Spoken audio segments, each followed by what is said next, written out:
বিজ্ঞ মানুষ আল্লামা রুহুল আমিন রাহমাতুল্লাহ আলাইহি সেখানে গিয়েছেন মুজাদ্দিদ জামানকে কতগুলো প্রশ্ন করবেন। এই প্রশ্নের জবাব যদি আমার আবু বকর দিতে পারে তাহলে আমি রুহুল আমিনকে হক পীর বলে মেনে নেব। জি আসলে রেখে দিন আপনার আমার পীর মুজাদ্দিদ জামান আবু বকর সিদ্দিকী দাদা হুজুর পীর কিবলা রাহমাতুল্লাহ আলাইহি হুজুর আমার ওয়াজ শুরু করে দিয়েছেন। হাজার হাজার মানুষ হুজুর কিবলার মাহফিলে বসে বসে ওয়াজ নসিহত শুনতে লেগেছেন।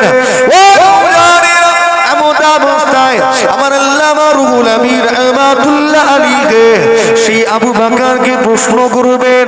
একটা ঘরে বসে বসে খাতায় তিনি কতগুলো প্রশ্ন রেডি করছেন যে এটা নামার পরে আমি জিজ্ঞাসা করব। আবু বকর নামলে আমি তাকে এই প্রশ্নগুলো জিজ্ঞেস করব। তিনি যদি প্রশ্নের জবাব দেন তাহলে কি বলেছেন? হক পীর বলে মেনে নেব। এই ঘটনা আপনার শোনা আছে, আমি আবারও বলছি, আমিও শুনেছি, আমি পড়িনি কিন্তু শুনেছি, আমি আবারও বলছি। তো হুজুর কিবলা ওয়াজ করছেন, এখানে ঘরে বসে বসে রেডি করছেন কাগজ। আমরা অনেক সময় রেডি করি না যে এই সওয়ালগুলো করব। জি হ্যাঁ, শুনে রেখে দিন আল্লামা রুহুল আমিন রাহমাতুল্লাহ আলাইহি হুজুর আমার প্রশ্নটা রেডি করেছেন। কাগজে এক নাম্বার দিয়ে যখন প্রশ্নটা লিখলেন, প্রশ্ন লেখা কমপ্লিট হলো। মুজাদ্দিদ জামান হুজুর কিবলা ওয়াজ করতে করতে সেই কাগজে লেখা প্রশ্নের জবাব দিতে লেগেছে।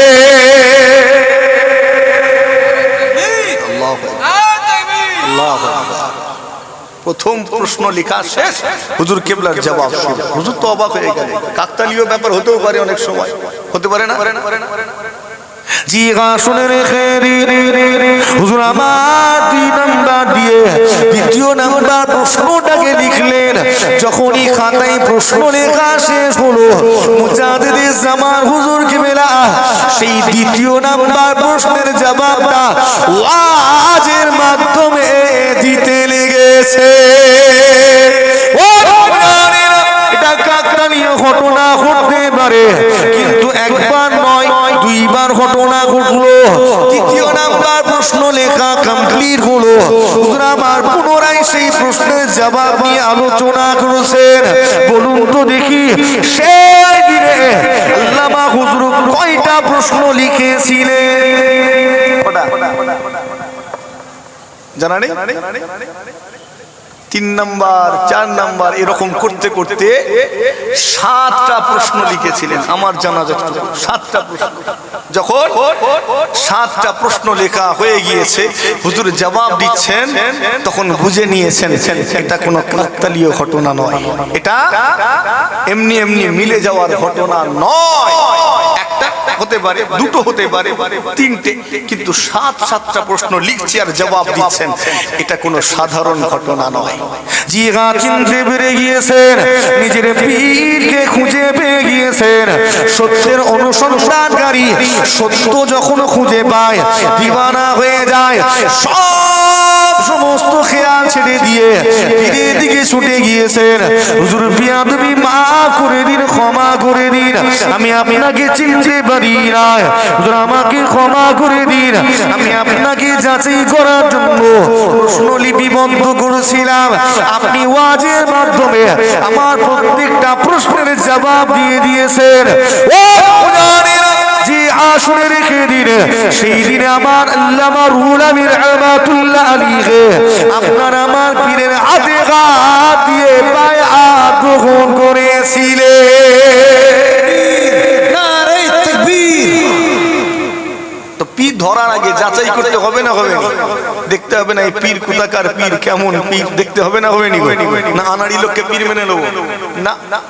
আজকাল আমরা পীর তো আনাড়ির মতো দেখছি, ঠিক না ভুল? পীরকে চিনি না, জানি না, তার আকীদা, তার চরিত্র, আখলাক কিচ্ছু জানা নেই, বললাম আমার পীর না। জানা মানুষ অজানা মানুষ দেখতে হবে না? হবে? কত বলে না কেন? কথা খারাপ লাগছে মনে হয়? নিজেকে মজবুত করুন, খারাপ ভাববেন না। আপনি বায়াত হয়েছেন, বায়াত হওয়ার মতো আপনাকে বায়াত হতে হবে। আজকে দিনে আমি আপনি নিজেকে মুরিদ বলে দাবি করি, পীরের হাতে বায়াত হয়েছি মুরিদ বলে দাবি করি, কিন্তু খারাপ ভাববেন না আমরা মুরিদ চাই হতে পারি নাই, মুরিদ হতেই পারি। আমার নিজের কানে শোনা, নিজের চোখের সামনে পীর আল্লামা কালিমুল্লাহ সিদ্দিকী রাহমাতুল্লাহ আলাইহি হুজুর কিবলার জবান থেকে নিজে শুনেছি। ওই যে ছোট হুজুর কিবলা রাহমাতুল্লাহ আলাইহির মাজার আছে মসজিদ, এখানটা করে একটা ঘটনা চক্রে হুজুর কিবলা ওখানটাই ছিলেন, আর অনেক ভাইরা ওখানে ছিলাম, চাচাজান হুজুর কিবলা অনেকে ছিলেন। তো একটা অন্য ঘটনা ঘটছিল ওখানে, বলতে বলতে হুজুর কিবলা বললেন, বাবা তোমরা মুরিদ মুরিদ করছো, মুরিদ মুরিদ করছো, আমি 54 বছর পীর মুরিদি করছি, মুরিদের মতো মুরিদ খুঁজে পাইনি। কথাটা সেই দিনে নিজের কানে শুনেছি। বাবা মুরিদ মুরিদ করছো, এটা আপনাদেরকে নয় আমাদেরকে বলেছেন। 54 বছর পীর মুরিদি করছি, মুরিদের মতো মুরিদ খুঁজে পাইনি। তখন ভাবলাম আল্লাহ, এত মানুষ দরবার শরীফগুলোতে আসে, ভিড় জমায়, এরা কারা? এরা মুরিদ বলে দাবি করে, কিন্তু প্রকৃত মুরিদের মতো মুরিদ নয়। কথা খারাপ লাগুক আর ভালো লাগুক, হয়তো আপনার মনে এটা খারাপ লাগছে, আমরা হতেই পারিনি মুরিদ, সেজেছি মুরিদ, আমরা সেজেছি, কিন্তু প্রকৃত অর্থে হতে পারিনি মুরিদ। পীরের হুকুম মোতাবেক চলবে। ঘরের একটা খুঁটি যদি চেঞ্জ করতে হয়, সেটাও পীরকে জিজ্ঞেস করবে, হুজুর আমার ঘরের খুঁটিটা পাল্টানোর মতো হয়েছে, পাল্টাবো কি না? হুজুর যদি বলেন হ্যাঁ পাল্টাবে, তো পাল্টাবে। কথা ঠিক না বল? ওটার নাম মুরিদ। পীরের কাছে, পীরের দরবারে মুরিদ এসেছে, হুজুর বাড়িতে আছেন, মুরিদ অপেক্ষা করবে, কোনো প্রশ্ন নয়, তাড়াহুড়ো নয়, মুরিদ ওখানেই দাঁড়িয়ে থাকবে, অপেক্ষা করবে যতক্ষণ না হুজুরের সঙ্গে দেখা হচ্ছে। হুজুর যতক্ষণ না বলছেন বাবা এবার বাড়ি যাও, ততক্ষণ যাবে না, ততক্ষণ দরবারে থাকবে। এটার নাম হচ্ছে মুরিদ। ঠিক করে বলেন তো, আমরা মুরিদ হতে পেরেছি তাহলে? হ্যাঁ, সে ধৈর্য আছে আমাদের, সে সবর আছে, আমরা সে সবরের পরিচয় দিতে পারিনি তো, সে ধৈর্যের পরিচয় আমরা দিতে পারি না। আল্লাহ হাজরা ছোট হুজুর পীর কেবলা রাহমাতুল্লাহ আলাইহি জলসায় গিয়েছেন। আমি ছোট হুজুর কেবলার কথা দু চারটে বলছি, হয়তো অসুবিধা হচ্ছে না তো আপনাদের? মুজাদ্দিদের জামানের ছোট বেটা ছোট হুজুর কিবলা রাহমাতুল্লাহ আলাইহি জলসায় যাবেন, পানি হচ্ছে, মানুষগুলো সেই সময় গরুর গাড়ি নিয়ে অপেক্ষা করছে যে হুজুর আসবেন, এই মোড়ে থামবেন, এখান থেকে আমরা গরুর গাড়ি করে নিয়ে যাব। দাঁড়িয়ে আছে হুজুর কিবলা, রাস্তার কোথায় রয়েছেন, মুরিদ কিন্তু এখানে দাঁড়িয়ে আছে সব দল নিয়ে, হুজুর কখন আসবেন, হুজুর কখন আসবেন। 5 ঘন্টা 6 ঘন্টা হয়ে গেছে, তথাপিও দাঁড়িয়ে আছেন পীরের অপেক্ষায়। একবার জোরে হয় না সুবহানাল্লাহ। এটা আপনার মুরব্বিদের কথা বলছি আমি, আপনার মুরব্বিরা এটা করেছেন। এখন আপনার দিকে তাকান, আপনার মধ্যে সে সবর আছে, সেই মুহাব্বত, সে ধৈর্য আছে, নেই? তো আপনাকে আমাকে প্রকৃত মুরিদের মতো মুরিদ হতে হবে। আমি আসামে জলসায় গিয়েছি এক জায়গায়, প্রত্যেক বছর যেতে হয়, একবার গিয়েছি একটা জায়গায়, সেখানে মুজাদ্দিদের জামান হুজুর গিয়েছেন, আর 5 হুজুর কেবলা তারা গিয়েছেন, তারপরে আর কেউ যাননি। তো বহু বছর পর আল্লাহ আমার নসিবে রেখেছেন আমি গিয়েছি, এগুলো একটু বলে নিচ্ছি। তো গিয়েছি, তো ওখানকার মানুষগুলো অনেক বয়োজ্যেষ্ঠ মানুষ আছেন, তারা বলছেন এখানে আপনার দাদাজি হুজুর কেবলাগণ আসতেন, তাদের পরে আপনাদের আর কেউ আসেননি, দাদা পীরের আওলাদ, তাদের পরে এই প্রথম আপনি এলেন। আমি তো শুনে অবাক হয়ে গেলাম, আপনি কি বলছেন? দাদা পীরের আওলাদ এর মাঝে আর কেউ আসেননি? আমার আব্বাজান চাচাজান হুজুর কিবলাগণ এনাদের কেউ আসেননি? বলছেন না, মুজাদ্দিদের জামান এসেছিলেন, তার আওলাদেরা এসেছিলেন, অতঃপর তাদের পরে আর কেউ আসেননি। একটু অবাক হব না? তখন আমি প্রশ্ন করলাম, তাহলে আপনারা সিলসিলার উপরে এখনো মজবুত ভাবে আছেন কি করে? প্রশ্ন আসে না, আসেনি? এই দীর্ঘ সময় দাদা পীরের কোনো আওলাদ সেখানে যায়নি, তাহলে এই মানুষগুলো এখনো সিলসিলার উপরে টিকে আছে কি করে? প্রশ্ন আসে না, আসেনি? আজকে আমাদের এলাকায় তো হুজুর যদি মারা যায় পীর পাল্টে ফেলে। কথা ঠিক না ভুল গো? হ্যাঁ, হুজুর জিন্দা রয়েছে, ও বাবা জিন্দা হুজুরের সামনে মুরিদ পীর পাল্টে অন্যজনকে বাপ বলছে। তো আমি প্রশ্ন করলাম যে আপনাদের এখানে হুজুর কেবলাদের পরে আর কেউ আসেননি, তো আপনারা সিলসিলার উপরে এত মজবুত ভাবে আছেন কি করে? তখন মানুষগুলো একটা কথা বলেছিলেন, কি বলেছিলেন জানেন? হুজুর, আমরা ওই রকম মুরিদ নয় যে মুরিদেরা পীর মারা গেলে পীরকে পাল্টে ফেলে, ওই রকম মুরিদ আমরা নয়। জোরে হবে না সুবহানাল্লাহ? হ্যাঁ, মুরিদের মতো মুরিদ। মুসলমানের ছেলেরা, জি আসুনে রেখে দিন, হুজুর কিবলার এই মুরিদেরা কি বলেছিলেন।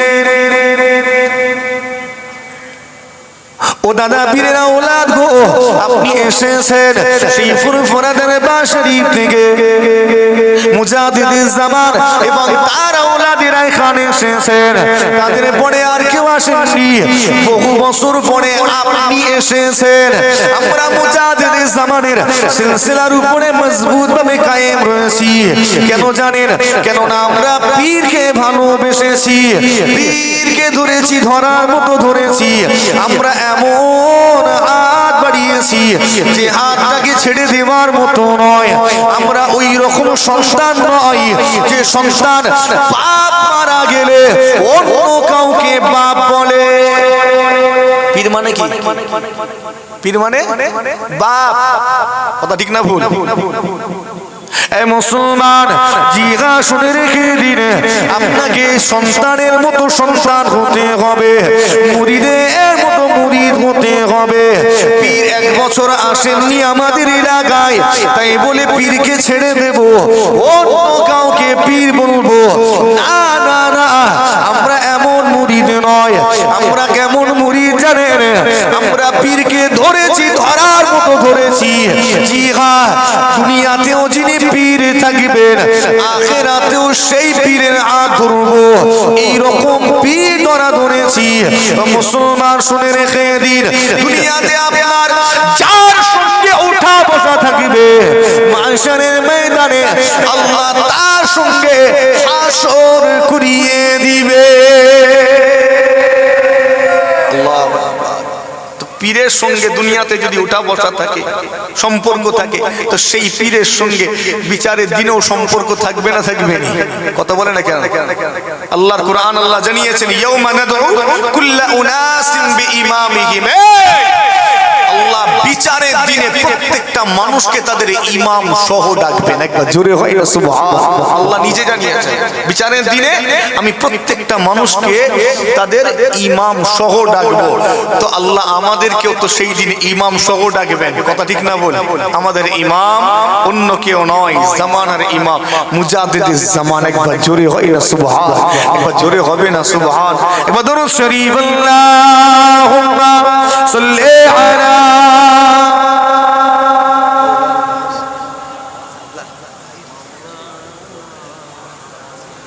وعلى آل سيدنا بعمان أذلغي سسيني